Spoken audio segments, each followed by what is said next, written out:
जय हिंद दोस्तों। आपका स्वागत है हमारे YouTube चैनल पोली 548 में। मेरा नाम है शहबाज खान। आज मैं आपको इस वीडियो के थ्रू थर्मल इंजीनियरिंग के चैप्टर 6 के बारे में बताएंगे। So let's start. चैप्टर 6 का नाम है भाप जनित्र या बॉयलर। क्या नाम है? भाप जनित्र या बॉयलर। इसको इंग्लिश में कहते हैं स्टीम जनरेटर। क्या कहते हैं? Steam generator. भाप जनित्र या बॉयलर क्या होता है, इसकी पहले परिभाषा पढ़ेंगे। बॉयलर या भाप जनित्र एक ऐसा बंद पात्र है जिसका उपयोग वाष्प उत्पादन के लिए किया जाता है, परंतु सभी बंद पात्रों को बॉयलर की संज्ञा नहीं दी जा सकती। मतलब बॉयलर एक ऐसा बंद पात्र है इसका उपयोग किस में किया जाता है? वाष्प उत्पादन के लिए किया जाता है, लेकिन हम लोग सभी बंद पात्रों को बॉयलर की संज्ञा नहीं दे सकते। तो इसी प्रकार एक परिभाषा और है कि ASME के अनुसार ASME American society of mechanical engineering के अनुसार एक ऐसा उपकरण जो जल से वाष्प बनाने में सक्षम हो।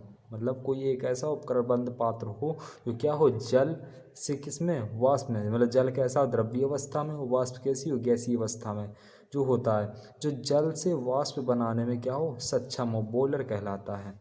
बॉयलर के कुछ अवयव हैं। बॉयलर के मुख्य अवयव कौन कौन से हैं देखते हैं। बॉयलर के मुख्य अवयव कौन कौन से हैं? एक पहला है बॉयलर खोल। क्या है? बॉयलर खोल। बॉयलर खोल यानी बॉयलर सेल। बेलनाकार आकृति वाला भाग होता है जो इस्पात प्लेटों को मोड़कर बनाया जाता है।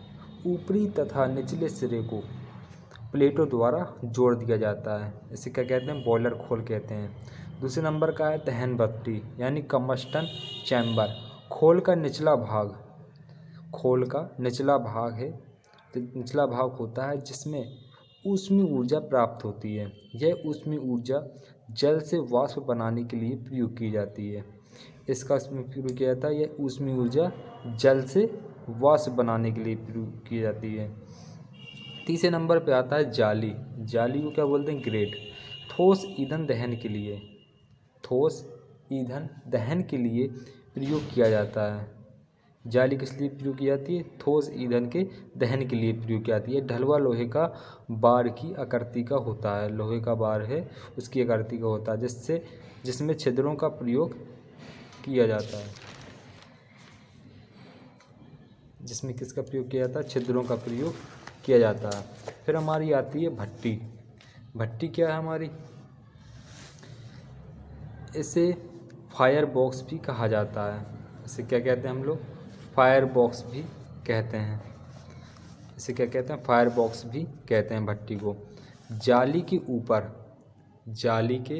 ऊपर तथा बॉयलर खोल के नीचे भाग भट्टी कहलाता है। जाली के ऊपर का तथा बॉयलर खोल के नीचे का भाग क्या कहलाता है? भट्टी कहलाता है।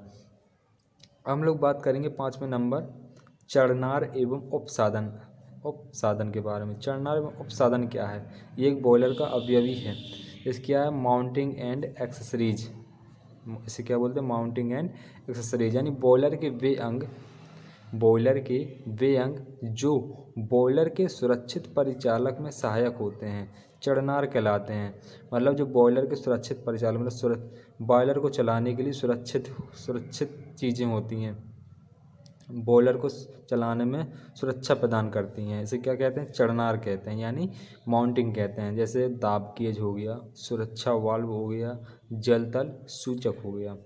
हम लोग बात करेंगे उपसाधन क्या है। बॉयलर के वे अंग होते हैं। बॉयलर के वे अंग जो बॉयलर की दक्षता वृद्धि में सहायक होते हैं। बॉयलर के वे अंग जो बॉयलर की दक्षता वृद्धि में सहायक होते हैं, उपसाधन कहलाते हैं। जैसे जल भरण युक्ति, भरण जल तापक, अतितापक, वायु संभरण आदि। हम लोग बात करेंगे उपसाधन किसे कहते हैं? उपसाधन बॉयलर के वे अंग होते हैं जो बॉयलर की दक्षता वृद्धि में सहायक होते हैं। उपसाधन कहलाते हैं। उदाहरण के तौर पर जल भरण, युक्ति, भरण जल, ताप, अतितापक, वायु संभरण आदि। हम लोग बात करेंगे छठवें नंबर के अवयव की। छठवें नंबर का अवयव क्या कहता है? भरण पंप, जिसे हम लोग क्या बोलते हैं? भरण पंप। भरण पंप क्या है? यानी फीड पंप बॉयलर का वयंग जो जल स्रोतों से जल को भरण जल के रूप में बॉयलर खोल में प्रवेश कराता है। भरण पंप का क्या काम होता है? ये क्या करता है? ये जल स्रोतों से जल को लाता है और भरण जल के रूप में बॉयलर खोल में प्रवेश कराता है। ये भरण पंप कहलाता है। मतलब कोई भी पंप है, अगर वो जल स्रोतों से जल को भरण जल के रूप में बॉयलर खोल में प्रवेश कराता है तो वो भरण पंप कहलाता है। अब हम लोग बात करेंगे चिमनी तथा पंखे की।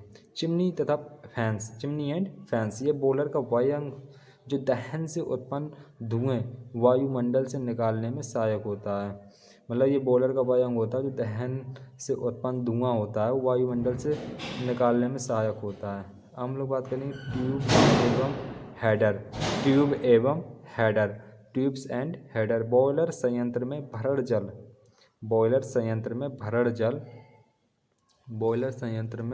भरण जल तथा वाष्प को एक स्थान से दूसरे स्थान पर ले जाने के लिए ट्यूब तथा हेडर का इस्तेमाल किया जाता है। हम लोग बात करेंगे तापक सतह क्या है? यानी हीटिंग सरफेस, जाली के ऊपर का वह भाग जिस पर ईंधन का दहन होता है। जाली के ऊपर का वह भाग जिस पर ईंधन का क्या होता है? दहन होता है, तापक सतह कहलाता है। क्या कहलाता है? तापक सतह कहलाता है। अब हम लोग बात करेंगे बॉयलर के वर्गीकरण के बारे में। ये तो हो गए मुख्य अवयव हम लोगों ने पढ़ लिए हैं। मुख्य अवयव कौन कौन से हैं हमारे? मुख्य अवयव हैं इस बॉयलर खोल, दहन भट्टी, जाली और भट्टी, चढ़नार, उपसाधन, भरण पंप, चिमनी, पंखे, ट्यूब, हेडर, तापक सतह। ये क्या होगा? इसके मुख्य अवयव। अब हम लोग पढ़ेंगे क्लासिफिकेशन ऑफ बॉयलर।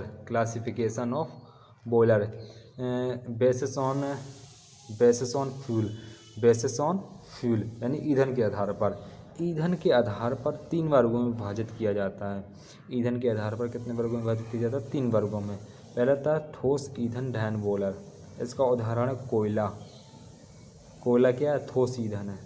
और तरल ईंधन दहन बॉयलर, उदाहरण के तौर पर पेट्रोलियम में पेट्रोल, डीजल, ये सब जितने भी लिक्विड में होते हैं वो सब आ जाते हैं। गैसीय ईंधन दहन बॉयलर, उदाहरण के तौर पर बायोगैस। हम लोग दहन कक्ष की स्थिति के 2 भागों में विभाजित किया जाता है, जैसे अंतः दहन बॉयलर यानी इंटरनली फायर्ड बॉयलर। अंतः दहन बॉयलर में दहन कक्ष बॉयलर खोल के अंदर उपस्थित होता है। अंतः दहन बॉयलर में दहन कक्ष क्या होता है? बॉयलर खोल के अंदर उपस्थित होता है। जो बॉयलर खोल बताया था हमने आपको, उसी के अंदर क्या होता है? उपस्थित होता है। जैसे लोकोमोटिव बॉयलर होता है, ये भी क्या इसके अंदर उपस्थित है। लंकाशायर बॉयलर हो गया। दूसरा इसमें बाह्य दहन बॉयलर यानी एक्सटर्नली फायर्ड बॉयलर। बाह्य दहन बॉयलर में दहन कक्ष बॉयलर खोल के बाहर उपस्थित होता है। ये अंतः दहन है वो किसके? बॉयलर खोल के अंदर। और जो बाह्य दहन है वो क्या है?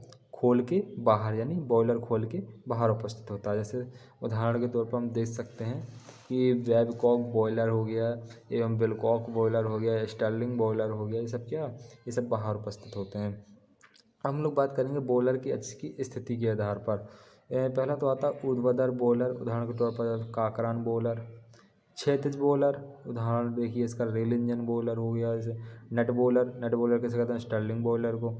अब बात करेंगे बॉयलर में जल एवं गर्म गैसों के प्रवाह के आधार पर।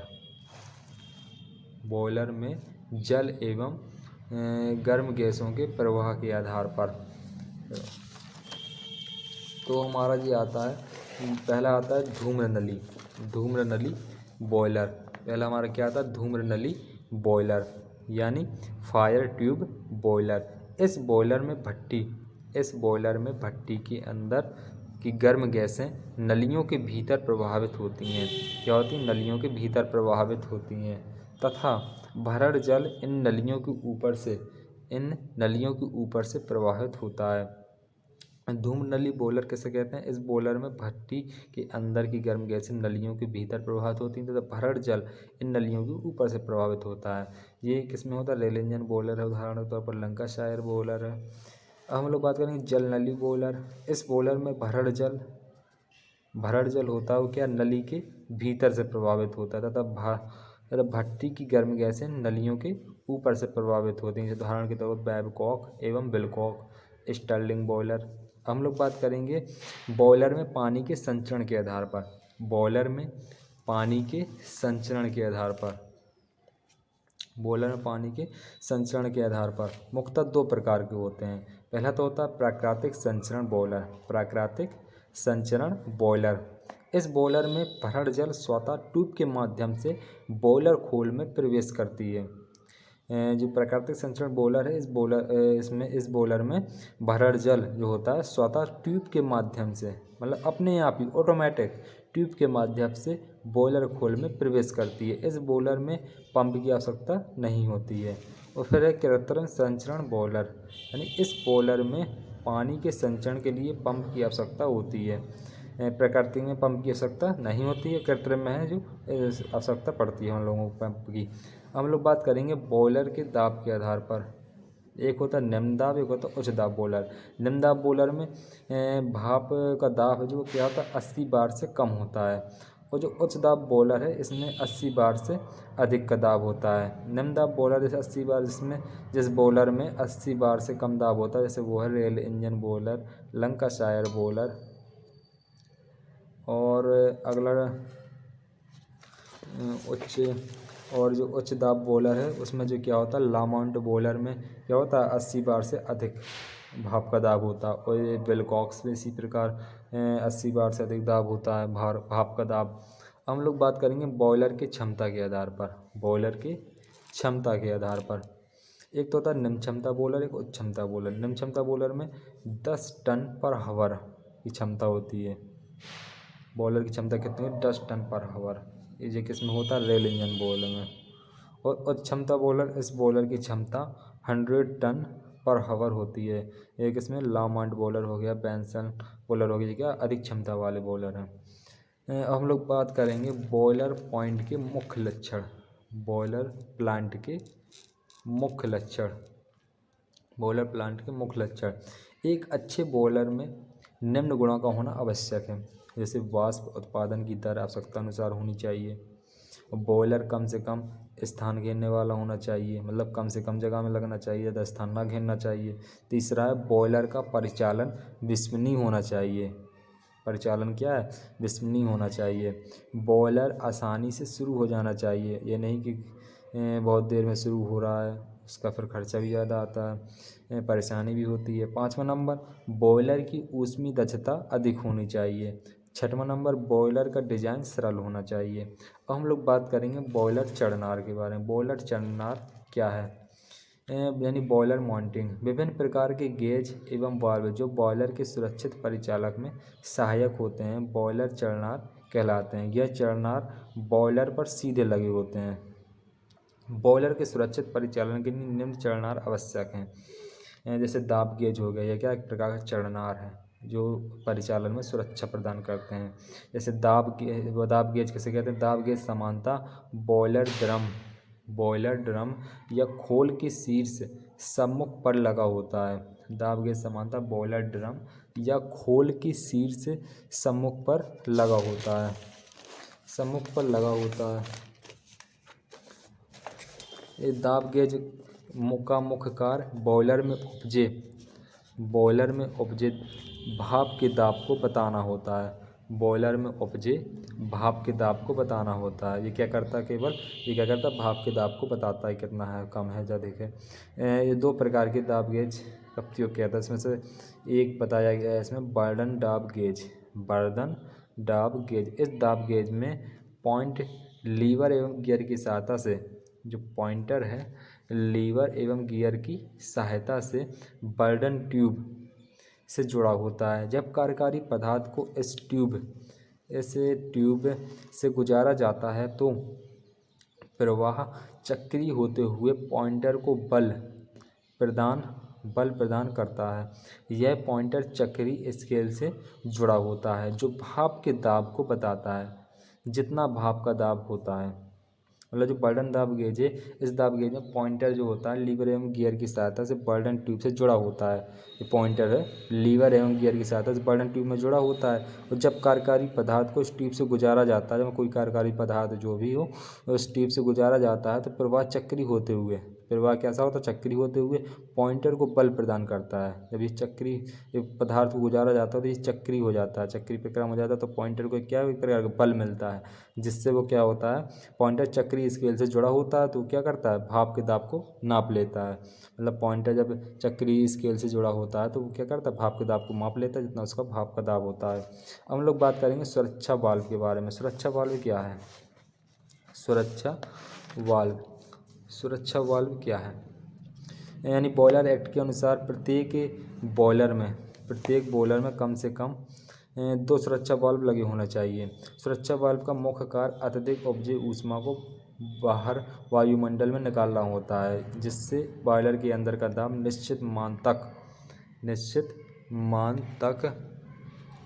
मान तक बना रहा है। हम जानते हैं कि बॉयलर का डिजाइन एक निश्चित सीमा के लिए किया जाता है। भाप का दाब बढ़ने पर बॉयलर फट सकता है, इसलिए क्या करें, इसमें 2 सुरक्षा वाल्व लगाए जाते हैं, जिससे वे क्या करते हैं, समय समय से उनके दाब को बाहर मतलब ऊष्मा को बाहर निकालता रहता है, जिससे उसमें ज़्यादा दाब ना हो पाए, जिससे वो फट ना पाए।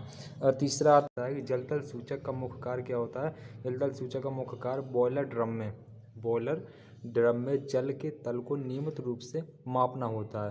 मतलब जो जल तल सूचक होता है वो जल के तल को क्या होता है, मापता रहता है नियमित रूप से। ऑटोमेटिक बॉयलर के सामान्य परिचालन में 2 जल गेज लगे होते हैं। गेज में समानता एक गिलास की ट्यूब लगी होती है जो बॉयलर ड्रम से जुड़ी होती है। यह गिलास की ट्यूब से 2 ट्यूबों द्वारा क्या होता है, 2 ट्यूबों द्वारा भाप एवं जल से क्या होती जुड़ी होती है। जल के तल को मापने के लिए गेज में लगे वाल्व हमेशा क्या हो, खुले होना चाहिए। अब हम लोग बात करते हैं चौथे नंबर की। तो चौथा नंबर क्या कहता है हमारा कि भाप रोक वाल्व। इसका क्या काम है? इसे जंक्शन वाल्व के नाम से भी जाना जाता है। वाल्व को सीधे बॉयलर से जोड़ दिया जाता है तथा यह पाइप जिससे भाप टरबाइन को प्रभावित करता है उसमें लगा दिया जाता है।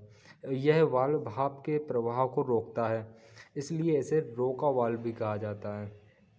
इसका प्रमुख कार्य यह भाप के प्रवाह को रोकता है। पाइपलाइन, जो भाप पाइपलाइन होती है उसके प्रवाह क्या होता है, भाप के प्रवाह को रोकता है और भाप के प्रवाह को परिस्थिति के अनुसार व्यवस्थित करता है। और 5वां टॉपिक आता है हमारा, 5वां नंबर आता है 5वां, और ये किस चीज़ का 5वां नंबर, और ये 5वां नंबर आता है हमारा बॉयलर चालना के किसकी बात का, सुरक्षित परिचालन है। ये सुरक्षित परिचालन बॉयलर के संचालन के लिए सुरक्षित परिचालक हैं। ये सुरक्षित परिचालक हैं। 5वां नंबर है हमारा संभरण चेक वाल्व। संभरण चेक वाल्व बॉयलर खोल के पास समान जल के तल से नीचे लगा होता है। यह बॉयलर खोल में जल की सतत आपूर्ति में सहायक होता है। यह बॉयलर खोल में जल को एक दिशा में प्रभावित करता है। ये क्या करता है, बॉयलर खोल में क्या करता है, ये संक्षारण चेक वाल्व ये क्या करता है, जल को एक दिशा में प्रभावित करता है और जिसमें जल बॉयलर खोल से बाहर नहीं आता है। एक दिशा में प्रभावित करता है और इससे क्या होता है, बॉयलर खोल से बाहर नहीं आता। बॉयलर खोल होता है उससे जल बाहर नहीं आ पाता है और इसका मुख्य कार्य क्या होता है, जल के प्रवाह को नियंत्रित करता है। ये मतलब जल के प्रवाह को रोकता है और जहाँ पर इसकी जरूरत हुई वहाँ एक ही दिशा में प्रभावित करता है। ये क्या करता है, संभरण चेक वाल्व का यही काम होता है। और निकास टोटी आता है 6वां नंबर आता है हमारा निकास टोटी। निकास टोटी क्या है, इसमें एक शंक्वाकार प्लग लगा होता है। यह प्लग कैसिन में एस्बेस्टस पदार्थ के साथ व्यवस्थित होता है। प्लग का सैंक एक ग्लैंड एवं स्टफिंग बॉक्स की सहायता से बंद होता है। बॉक्स स्पैनर को बंद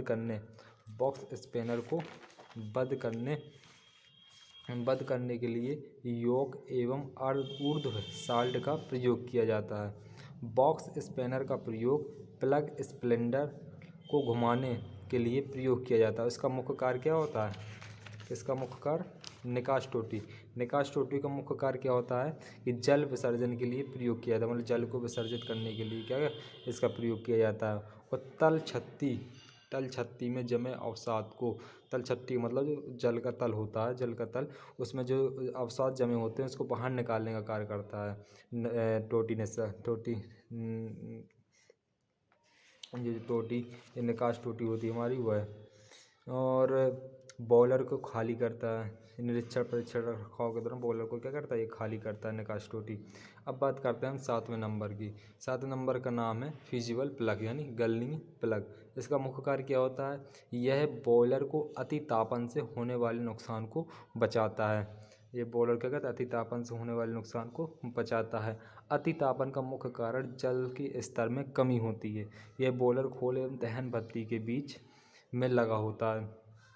संरचना कैसी होती है, इस संरचना पढ़ते हैं हम लोग। गलनीय प्लग का मुख्य भाग खोखले घन धातु का बना होता है, खोखला घन धातु है उसका बना होता है, जो फायर बॉक्स क्राउन पर बांध होता है। एक षटकोणी फ्लैंज की सहायता से गलनी प्लग बॉयलर खोल से जुड़ा होता है। प्लग में मुख्यतः 3 भाग होते हैं, प्लग में मुख्यतः 3 भाग होते हैं। एक भाग गलनी धातु का बना होता है जो 2 घन धातु भाग से जुड़ा होता है। गलनी धातु से बना भाग क्या होता है खोखला होता है। अब हम लोग बात करेंगे इसकी क्रियाविधि। क्रियाविधि क्या है इसकी, जब बॉयलर अपनी समान कार्यकारी अवस्था में होता है, अर्थात जल का तल अपनी समान रेंज में होता है, तब प्लग क्या होता है जल में डूबा होता है। जब जल का तल कम होने लगता है तब प्लग पर से पानी हटने लगता है। मतलब जब जल का तल कम होने लगता है, मतलब जल की कमी होने लगती है, जब क्या होता है प्लग से पानी अपने आप हटने लगता है और प्लग भाप के संपर्क में आने लगता है। धीरे धीरे प्लग का अतितापन होने लगता है और प्लग का बीच वाला भाग जो गलनी होता है, मतलब गलने वाला भाग, बीच वाला भाग टूटकर भट्टी में गिर जाता है, जिससे भट्टी की ऊष्मा कम हो जाती है और बॉयलर फटने से बच जाता है। और अन्य प्रमुख चरणा निम्नलिखित हैं, जैसे कीचड़ छिद्र, निरीक्षण छिद्र, मुख्य छिद्र, ये क्या है प्रमुख चरणनाल हैं जो सुरक्षित परिचालन में सहायक होते हैं।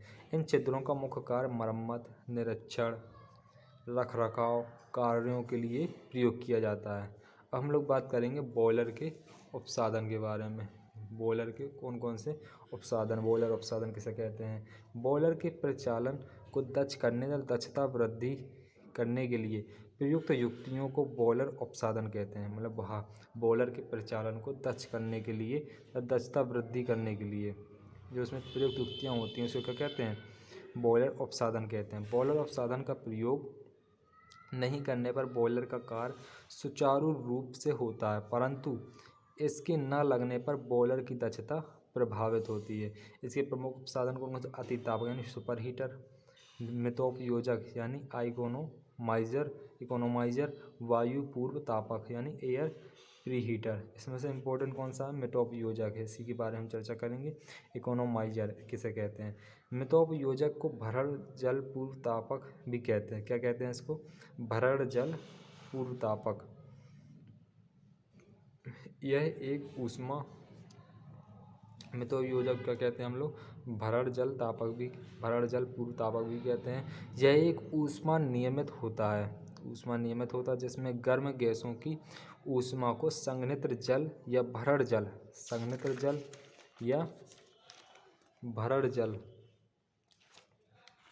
को भेजने से पूर्व मितोपयोजक में गर्म किया जाता है। इसमें समानांतर जल नलियों में भेजा जाता है। इसे समानांतर किसमें भेजा जाता है, जल नलियों में भेजा जाता है, तो गर्म गैसें इन नलियों के ऊपर से प्रभावित होता है। अब हम लोग बात करेंगे बॉयलर कितने प्रकार के होते हैं, इनके बड़ी क्लासिफिकेशन के बारे में पढ़ेंगे। तो बॉयलर पहला है निम्न दाब बॉयलर। निम्न दाब बॉयलर में आता है धूम्र नली बॉयलर और जल नली बॉयलर। तो धूम्र नली बॉयलर कौन कौन से हैं, एक तो है सरल खड़ा बॉयलर, एक है कॉकरोन बॉयलर, एक है लंकाशायर बॉयलर, चौथा है रेल इंजन बॉयलर। ये कौन से हैं, ये निम्न दाब बॉयलर के अंदर। इसमें 80 बार से दाब इसमें कम होता है, तो ये किस में आते हैं, निम्न दाब बॉयलर में। और निम्न दाब बॉयलर में धूम्र नली बॉयलर में आते हैं जी।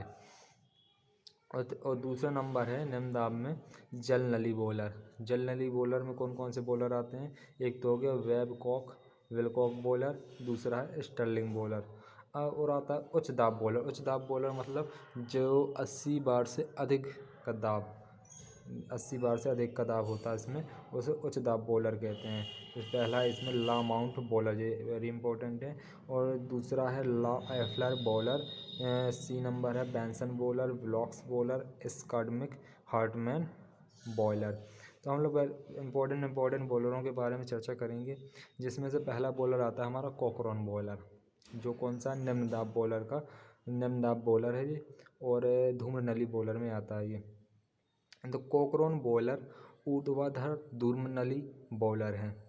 वाष्प का दाब भी कम रहता है तथा वाष्प उत्पादन क्षमता भी इसमें क्या होती कम होती है। बॉयलर के दो भाग होते हैं। पहला भाग बेलनाकार होता है। पहला भाग कैसा होता है? इसमें बेलनाकार होता है। दूसरा भाग अर्धगोलाकार। दूसरा भाग कैसा होता है? अर्धगोलाकार होता है। जैसे हम चित्र में देख सकते हैं, पहला भाग इसमें कैसा है? बेलनाकार है। ये क्या है? बेलनाकार। दूसरा भाग कैसा है? ये अर्धगोलाकार है। दूसरा भाग कैसा होता है? अर्धगोलाकार होता है। निचले बेलनाकार भाग में दहन भट्टी लगी होती है। निचले बेलनाकार भाग है, उसमें क्या लगी होती है? दहन भट्टी लगी होती है। जैसे कि यहाँ पर देख सकते हैं, ये क्या है? यहाँ पर दहन भट्टी लगी हुई है, और दहन भट्टी लगी होती है। भट्टी से उत्पन्न गर्म धूम्र नली, भट्टी से उत्पन्न गर्म धूम्र नली से प्रभावित होती है, धूम्र नली में प्रभावित होती है तथा भरड़ जल इन नलियों के ऊपर प्रभावित होता है। भट्टी से उत्पन्न गर्म गैसें की ऊष्मा प्राप्त कर भरड़ जल वाष्प में परिवर्तित हो जाता है तथा यह वाष्प अर्ध बेलनाकार भाग में एकत्र होता है।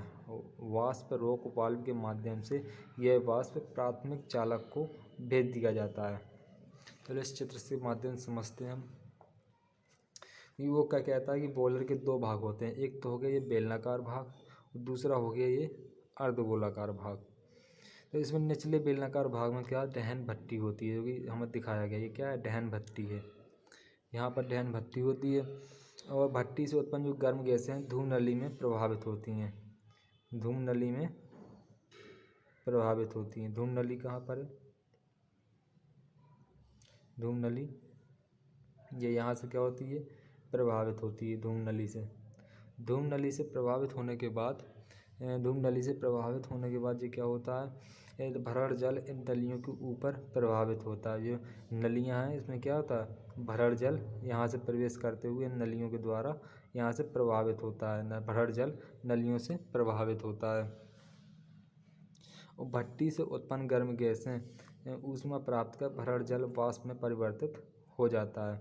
यहाँ पर क्या, जब ये भट्टी से जब उत्पन्न गर्म गैसें हैं, जो गर्म गैसें वो क्या होती हैं? जब ऊष्मा प्राप्त कर लेती हैं, किससे प्राप्त होती हैं? वाष्प में परिवर्तित हो जाती हैं। वाष्प में परिवर्तित होने के बाद यह वाष्प अर्ध बेलनाकार भाग में एकत्र होता है। जैसे कि हम देख सकते हैं, अर्ध बेलनाकार में एकत्र हो गया, फिर ये कहाँ पहुँच गया? अर्धगोलाकार में। और वाष्प रोक वाल्व के माध्यम से यह वाष्प प्राथमिक चालक को भेज दिया जाता है। कहाँ भेज दिया जाता है? इसको प्राथमिक चालक में भेज दिया जाता है, यहाँ इसका यूज होता है। अब हम लोग बात करेंगे इस बॉयलर की कुछ जैसे इसमें दिया गया है वाष्प क्षमता। इसकी वाष्प क्षमता कितनी है? 3500 से 4000 किलोग्राम पर हावर इसकी वाष्प क्षमता है। और वाष्प का दाब दिया गया है इसमें 6.5 यानी 6.5 से 15 बार तक इसका वाष्प का दाब होता है। और दक्षता इसकी कितनी होती है? 17 से 75% इसकी दक्षता होती है।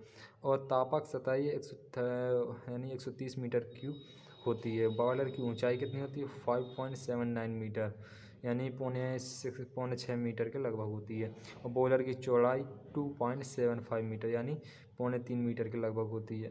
बॉयलर की दक्षता ईंधन दहन दर पर भी निर्भर करती है।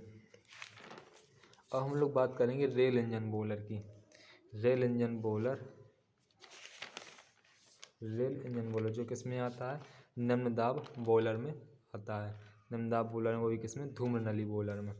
तो रेल इंजन बॉयलर एक चलित धूम्र नली बॉयलर है जिसमें अनेक धूम्र नलियाँ होती हैं। यह एक अंतः ज्वालक बॉयलर है। बॉयलर बेलनाकार आकृति का बना होता है जिसके एक सिरे पर आयताकार दहन कक्ष बना होता है तथा दूसरे सिरे पर धुआं कक्ष लगा होता है। दहन कक्ष में ईंधन के दहन से गर्म गैसें उत्पन्न होती हैं। दहन कक्ष के चारों ओर बेलनाकार लंबा जल जैकेट लगा होता है जिसमें जल भरा होता है। दहन कक्ष में दहन से उत्पन्न दग्ध गैसें इस जल को आर्द्र भाप एवं शुष्क व संतृप्त भाप में परिवर्तित करती है।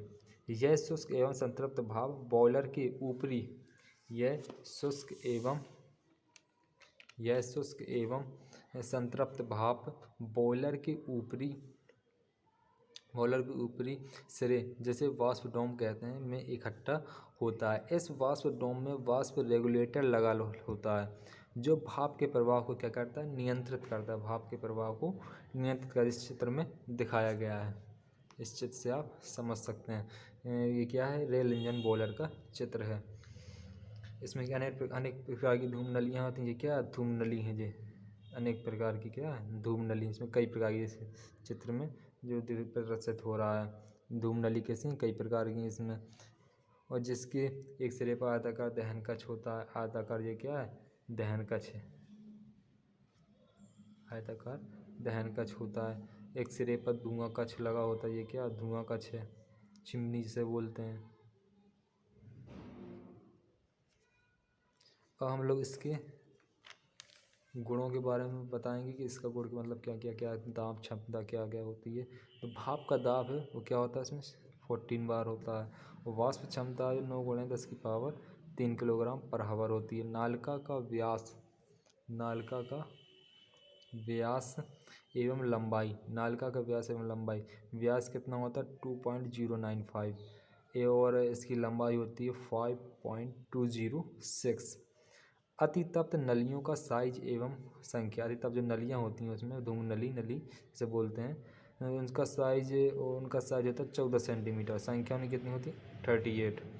तो दग्ध नलियों का साइज एवं संख्या, दग्ध नलियों का साइज होता है इसमें 572 मीटर यानी 572 मीटर। और संख्या इनकी होती है 112 यानी 112। दक्षता इसकी होती है 70%। जल का क्षेत्रफल होता है इसका 4.27 मीटर स्क्वायर। और तापक सतह होता है इसका 271 मीटर स्क्वायर यानी 271 मीटर स्क्वायर। और ईंधन दहन पर हावर में होता है इसका 1600 kg पर हावर यानी 1600 किलोग्राम पर हावर में ये ईंधन का दहन करता है। तो इस बॉयलर के लाभ क्या हैं, बॉयलर के लाभ, तो बॉयलर के लाभ इस प्रकार हैं कि सुगठित एवं सुगम बॉयलर है। उच्च भाप उत्पादन क्षमता होती है। प्रारंभिक लागत कम होती है इस बॉयलर में। ये कैसा बॉयलर, चल बॉयलर है। इसकी हानियाँ, इसमें क्षरण समस्या होती है और सफाई में दिक्कत होती है। बड़े बड़े बॉयलर होते हैं जिससे क्या होता है, सफाई में इसमें दिक्कत होती है। अब हम लोग बात करेंगे स्टर्लिंग बॉयलर की। इसकी बात करेंगे हम लोग स्टर्लिंग बॉयलर। स्टर्लिंग बॉयलर क्या है, स्टर्लिंग बॉयलर भी क्या है, एक जल नली बॉयलर है। स्टर्लिंग बॉयलर जल नली बॉयलर है जो किस में आता है, निम्न दाब बॉयलर में आता है। तो स्टर्लिंग बॉयलर मुख्यतः 4 ड्रम होते हैं जिसमें 3 ड्रम भाप ड्रम होते हैं तथा एक क्या होता है, तलछट ड्रम होता है। चारों ड्रम आपस में मुड़ी हुई नलियों के सहारे जुड़े होते हैं। बॉयलर के निचले सिरे में दहन भट्टी होती है जिसमें ऊष्मा का दहन होता है। बॉयलर खोल की दीवारें फायर ब्रिक्स अर्थात ताप सही ईंटों की बनाई जाती हैं। भरण पंप की सहायता से सर्वप्रथम ड्रम 1 में प्रवेश करता है। जल में विद्यमान निलंबित पदार्थ तलछट ड्रम में प्रवेश करता है। इसके पश्चात जल नलियों में गर्म होते हुए ऊपरी ड्रम 2 एवं ड्रम 3 में प्रवेश करता है। प्रवेश करने के बाद भट्टी में उत्पन्न गर्म गैसें बफलों के सहारे निश्चित मार्ग से होते हुए ऊष्मा जल को अंतरित करती है। आंतरित करती है। अंत में चिमनी के माध्यम से वायुमंडल में विसर्जित हो जाती हैं। वायुमंडल में विसर्जित होने के बाद बॉयलर में आवश्यक चढ़नार एवं अपसाधन लगे होते हैं। अतितापक से प्राप्त अतितप्त भाप वाष्प रोक वाल्व के माध्यम से पाइप द्वारा प्राथमिक चालक को उपयोग के लिए भेज दिया जाता है। जिसका चित्र है स्टर्लिंग बॉयलर का। स्टर्लिंग बॉयलर का ये चित्र है। अब हम लोग बात करेंगे उच्च दाब बॉयलर की। उच्च दाब बॉयलर सामान्यतः जल नली बॉयलर है जिसका दाब 80 बार से अधिक होता है। उच्च दाब बॉयलर सामान्यतः आधुनिक शक्ति संयंत्रों में प्रयोग किया जाता है। इसमें उच्च दाब बॉयलर में इम्पोर्टेंट है एक ला माउंट बॉयलर। ये बहुत ही इम्पोर्टेंट है। ला माउंट बॉयलर। ला माउंट बॉयलर उच्च दाब जल नली प्रेरित संचरण बॉयलर है। बॉयलर की दक्षता वृद्धि के लिए अपसाधन का प्रयोग किया जाता है। प्रमुख अपसाधन है संभरण पंप, मितोपयोजक, वायु पूर्व तापक, अतितापक, तापक मुख्यतः संवहन अतितापक का प्रयोग किया जाता है। जल स्रोतों से भरण पंप की सहायता से जल सर्वप्रथम मितोपयोजक से गुजरता है जिससे भरण जल पूर्व तापित हो जाता है। यह पूर्व तापित भरण जल नलियों में प्रवाहित होता है। नलियों के ऊपर दहन कक्ष की दग्ध गैसें प्रवाहित होती हैं जिससे भरण जल संतृप्त भाप में परिवर्तित हो जाता है।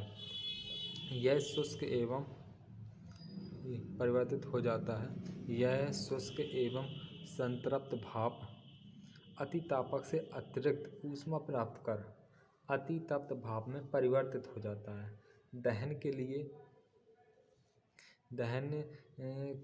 के लिए वायु को वायु पूर्व तापक की सहायता से पहले थोड़ा गर्म कर लेते हैं जिससे ईंधन का दहन तीव्र गति से तथा संपूर्ण होता है। ये क्या दिया गया है? ला माउंट बॉयलर का चित्र दिया गया है। ला माउंट बॉयलर कैसा? उच्च दाब है, जल नली प्रेरित संचरण बॉयलर है। इस बॉयलर की दक्षता वृद्धि के लिए उपशोधन का प्रयोग किया जाता है। उपशोधन कौन कौन से होते हैं? इसमें संभरण पंप होता है, मितोपयोजक होता है, वायु पूर्व तापक, अतितापक, तापित मुख्यतः संवहन अतितापक का प्रयोग किया जाता है। जल स्रोतों से इसमें क्या करा जाता है? जल स्रोत होते हैं उनसे जल स्रोतों से भरण पंप की सहायता से जल सर्वप्रथम मितोपयोजक से गुजारा जाता है। मितोपयोजक यहाँ से क्या पहले नंबर मितोपयोजक ये है। इससे क्या होता है? जल को गुजारा जाता है। इससे भरण जल पूर्व प्रवाहित होता है। नलियों के ऊपर दहन कक्ष की दग्ध गैसें परिवर्तित हो जाती हैं। यहाँ से क्या होता है? दग्ध गैसें भरण जल यहाँ से प्रवेश होता है। यहाँ पर क्या होता है? दग्ध गैसें गर्म गैसें बाहर निकाल दी जाती है यहाँ से, जिससे भरण जल संतृप्त भाप में परिवर्तित होता है। यह शुष्क एवं संतृप्त भाप अतितप्त भाप में परिवर्तित हो जाता है। अतितप्त भाप में क्या हो जाता है? यहाँ पर परिवर्तित हो जाता है। परिवर्तित होने के बाद दहन के लिए वायु को वायु पूर्व तापक की सहायता से क्या पहले थोड़ा गर्म कर लेते हैं इसको, फिर क्या करते हैं? जिससे ईंधन का दहन तीव्र गति से तथा संपूर्ण होता है। अब हम लोग बात करेंगे पहले इसके गुणों के बारे में बात कर लेते हैं। वायु पूर्व तापक में तो योजित तथा अतितापक की अतिरिक्त ऊष्मा दहन कक्ष की बची गैसों द्वारा प्रदान किया जाता है। वाष्पन क्षमता इसमें कितनी होती है? 45 से 50 टन पर बार। वाष्प का दाब कितना होता है? 120 से 130 बार। वाष्प का तापमान कितना होता है? 500 डिग्री सेल्सियस। बॉयलर का निष्पादन हम उन घटकों के आधार पर करते हैं जो भाप के उत्पादन के प्रत्यक्ष या अप्रत्यक्ष रूप से प्रभावित करता है। बॉयलर का निष्पादन हम ऊष्मा हानि के आधार पर भी करते हैं। बॉयलर का निष्पादन निम्न पदों के रूप में किया जाता है, जैसे वाष्पीकरण क्षमता, तापीय दक्षता, दहन भट्टी द्वारा मुक्त ऊष्मा, ऊष्मा अंतरण क्षेत्र, दहन दर प्रति ग्रेड क्षेत्रफल। बॉयलर के ट्रायल या परिचालन के लिए निम्न आंकड़ों की सतौरी समतुल्य वाष्पन की बॉयलर दक्षता। समतुल्य वाष्पन क्या है? समतुल्य वाष्पन हम जानते हैं कि सभी बॉयलरों की प्रचलन परिस्थितियाँ भिन्न भिन्न होती हैं, अतः बॉयलरों द्वारा उत्पन्न वाष्प या वाष्प क्षमता के आधार पर बोलरों की तुलना का समान मानक आंकड़े से क्या भरल जल का तापमान माइनस 100 डिग्री सेल्सियस है। कार्यकारी दाब 1.013 बार है। शुष्क एवं संतृप्त उत्पादित भाप का तापमान 100 डिग्री सेल्सियस है। गुप्त ऊष्मा का मान 22.57 किलो जूल पर किलोग्राम है। 100 डिग्री सेल्सियस 100 डिग्री सेल्सियस पर समतुल्य वाष्पन प्रति किलोग्राम ईंधन के दहन से उत्पादित 100 डिग्री सेल्सियस से 100 डिग्री सेल्सियस पर समतुल्य वाष्पन प्रति किलोग्राम ईंधन के दहन से उत्पादित भाप की मात्रा बॉयलर का समतुल्य वाष्पन कहलाता है।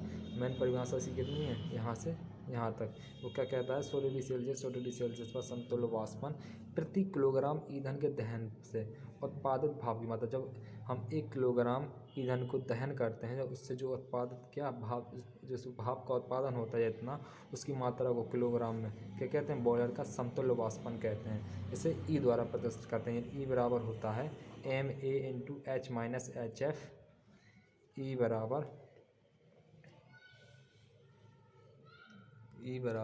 H माइनस ई बराबर MA H माइनस HF बटे 2257 किलोग्राम। जहाँ MA क्या है, प्रति घंटे उत्पादित भाप की मात्रा है, और H क्या है, कुल ऊष्मा या एंथैल्पी है। HF क्या है, जल की गेय ऊष्मा है। और ये HFG है, जो HFG का मान जो रख दिया यहाँ पर 2275, वो क्या है, जल की गुप्त ऊष्मा है। अब हम लोग बात करेंगे वाष्पन गुणांक की।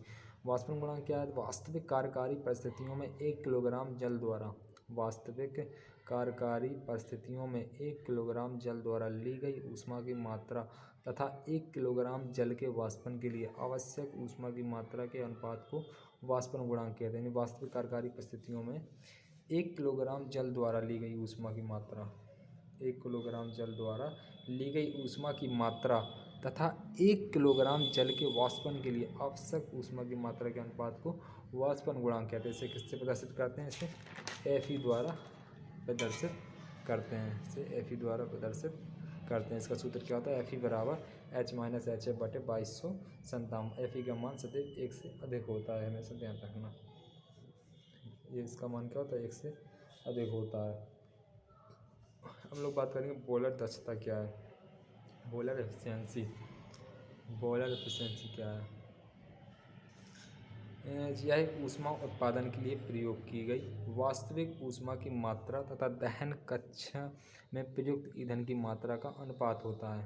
गणितीय रूप में जैसे ईटा बी बराबर हम बताएंगे, ईटा बी क्या बॉयलर दक्षता है, MA into H minus HF बटे C। या इसको इस प्रकार लिख सकते हैं कि ईटा बी बराबर MS into H minus HF बटे MFC, क्योंकि MA बराबर क्या होता है, MS बटे MF होता है। तो MA क्या है, यहाँ पर वास्तविक फलन है। MS क्या है, वाष्पन की मात्रा है, वो किसमें, किलोग्राम में।